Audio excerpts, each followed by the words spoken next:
자, 오늘 밤 미국 시장에서는 어떤 부분들을 우리가 챙겨볼까요? 관전 포인트 이분과 함께 오늘은 챙겨보도록 하겠습니다. 미래에셋증권 김석환 선임연구위원 오늘 연결해 볼게요. 위원님 안녕하십니까? 안녕하십니까? 예. 일단 아시아 시장에 대한 정리부터 좀 해주셨으면 좋겠어요. 뭐 경기 침체에 대한 우려감 속에 우리 시장도 물론이고 지금 진행되고 있는 중국 시장도 완전히 깨져버린 그런 분위기인데요. 이 시장을 어떻게 좀 분석해 볼 수 있겠습니까? 네, 일단 아무래도 글로벌 경기 침체에 대한 우려가 커지고 있는 상황이고요. 그러다 보니까 이머징 마켓 쪽에서의 외국인들의 자금 유출이 심화가 되고 있는 모습이 나타나고 있습니다. 결국에 이머징 마켓에서 외국인들의 자금이 지속적으로 이탈된다는 의미는 방금 계속 얘기가 되고 있지만은 아무래도 달러에 대한 수요가 좀 증가하면서 달러 강세 원화 약세 또는 이머징 통화 약세 움직임들이 좀 나타나는 양상이 좀 지속될 수밖에 없다라고 좀 보시면 될 것 같고요. 일단 국내 증시 같은 경우도 보면 오늘은 코스닥보다는 코스피의 약세가 두드러지는 모습이었고요. 일단 외국인과 기관의 양매도가 나타나면서 특히 파생 쪽에서는 비차익 거래 중심으로 매도 규모가 확대가 되면서 시가총액 상위 기업들 중심으로 낙폭을 좀 키웠다라고 보시면 될 것 같습니다. 특히 전일 국제유가가 큰 폭의 하락세를 보이기도 했는데 S-오일 등을 비롯한 정유나 조선 관련한 기업들의 주가 하락폭이 좀 컸고요. 국내도 마찬가지이긴 하지만 중국에서도 역시 코로나 재확산 우려가 좀 있다. 우려가 확대가 되면서 진단키트라든지 코로나 관련주가 최근에 좀 강세의 모습을 좀 보이고 있는 모습입니다. 방금 말씀해 주셨던 것처럼 금일 중국 증시도 2% 넘게 지금 하락세를 보이고 있는데요. 아무래도 코로나 재확산 우려에 대한 부분이 크다라고 보시면 될 것 같습니다.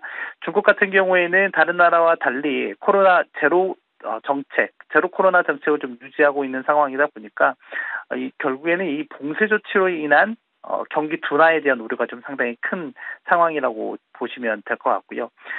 일부 섹터 쪽에서는 반도체 쪽을 좀 보시면 좋을 것 같습니다. 미국이 글로벌 반도체 대표 기업인 ASML에게 중국의 DUV 장비 수출 금지를 압박했다는 소식이 들리면서 중국 반도체 장비 국산화 관련한 기업들의 반사 수혜가 좀 예상이 되면서 관련 기업들의 주가가 상당히 좀 강한 모습을 보였습니다. 미국 시장에 대한 이야기도 한번 해볼게요. 오늘 밤에 어떤 흐름이 과연 이어지게 될까요? 인플레이션이 잡히면 좋겠다라는 것이 그동안의 희망사항이었다면 이제는 인플레에 대한 이름은 지워진 지 오랜 듯 보이고 경기 침체 이거 불가피하나? 여기로 이제 시장 참가자들의 관심이 집중되어 버리는 것 같아요.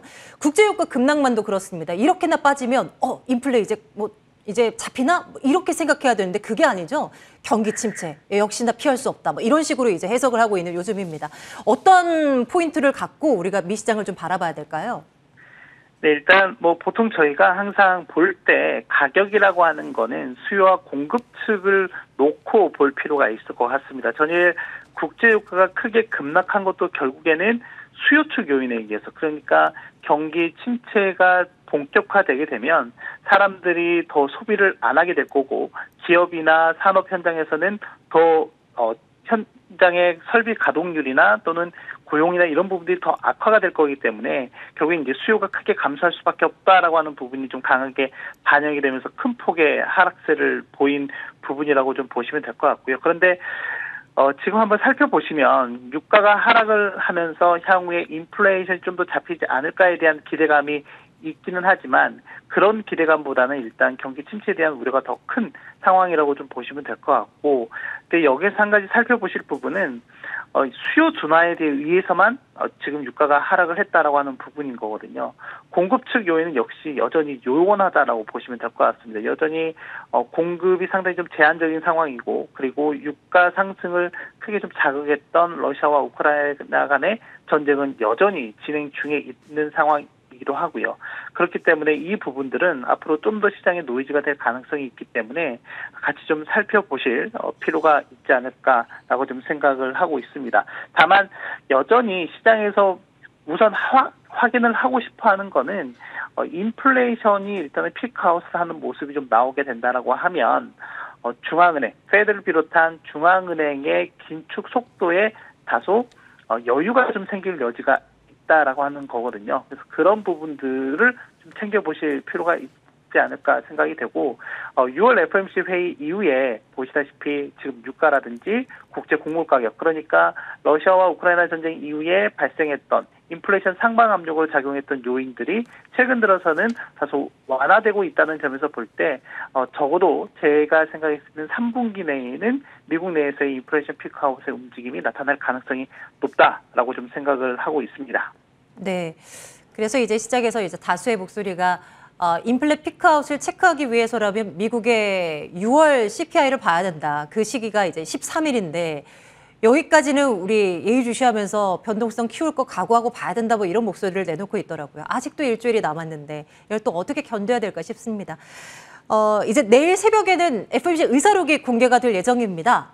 그 언제보다도 세심하게 그 단어 하나하나까지 또 해석하려는 어떤 투자자들의 관심이 좀 집중되지 않을까 싶어요. 지난 6월에 연준이 자이언트 스텝을 밟았고 7월에도 밟을 것으로 예정이 되고 있는 터라 아닐까 싶은데요.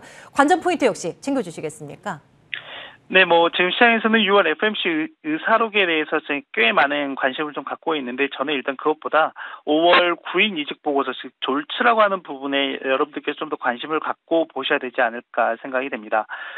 지금 저희가 계속 얘기하고 있는 게 경기 침체와 관련한 부분들을 얘기를 하고 있는데 실제 과거 미국의 경기 침체 국면들을 분석을 해보면 지금 경제 성장률은 계속해서 둔화가 되는 모습 그리고 실업률도 크게 상승하는 모습이 같이 나타났었거든요. 그런데 지금 미국의 시장은 고용 시장이 상당히 좀 타이트한 모습을 좀 보이고 있다라고 하는 점.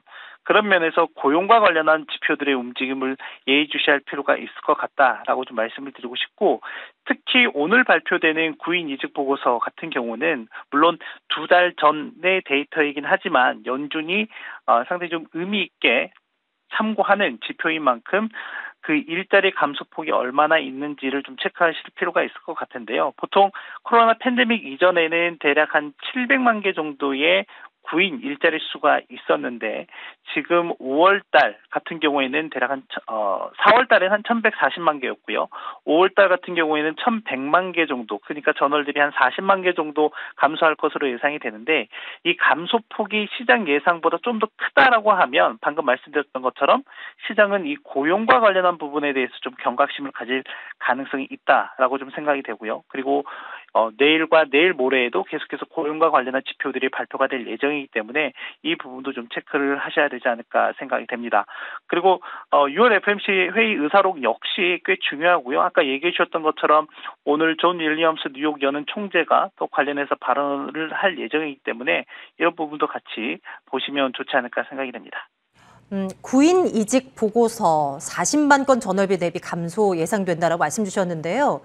ADP 민간 고용 지표가 또 이제 오늘 밤, 내일 밤 나오게 되는 거고요. 그 다음 날 저녁에는 이제 노동부의 고용 보고서 나오는 거 아니겠습니까? 뭐 네, 이런 그렇죠. 부분들도 체크를 하면서 혹여나 이게 수치가 우리가 생각했던 것보다 안 나오게 된다면 미국 연준의 행보에 조금 뭔가 발단이 되어서 좀 속도를 늦추는데 도움이 될 수 있을 거다. 뭐 이렇게 이제 생각하시는 거죠?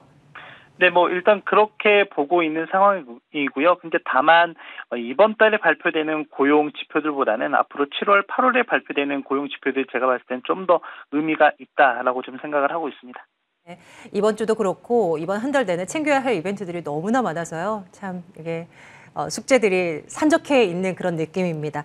자, 미국 시장에서 우리가 챙겨야 할 포인트들 점검을 해봤고요. 오늘은 미래에셋증권 김석환 선임연구위원과 함께했습니다. 위원님 고맙습니다. 감사합니다. 네, 힘이 쭉 빠지는 수요일입니다. 이제 주 중반 접어들었는데요. 어제 한 주를 다 보낸 것 같은 체력입니다. 그래도 힘내시죠? 주 후반 아직 이틀이나 남아있지 않습니까? 내일은 어느 정도의 반등을 좀 기대하면서 또 저희 장 마감 스트레이트와 함께해 주시기 바랍니다. 내일 같은 시간에 돌아올게요. 고맙습니다.